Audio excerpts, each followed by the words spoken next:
హృదయము అన్నిటికంటే మోసకరమైనది. మీద దయ చూపించాలని నీ దగ్గరకు వస్తే నీలో మోసం కనబడితే, నీలో పాపం కనబడితే, నీలో అపవిత్రత కనబడితే, నీలో మలినము కనబడితే, నీలో చెడుతనం కనబడితే దేవుడు నీ మీద ఎలా ఆయన దయ చూపిస్తా?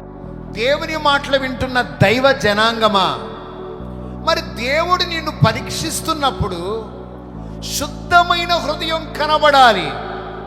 ఈరోజు మీ అందరికీ నేను గట్టిగా చెప్పేది, మీరు ప్రభువు చేత దీవించబడాలంటే, దేవుని దయ పొందుకోవాలంటే, మీరు దేవుని దృష్టికి ఎలా కనబడాలంటే శుద్ధమైన హృదయము మనలో దేవునికి కనబడునుగాక. గట్టిగా చెప్పాలి. హల్లెలూయా.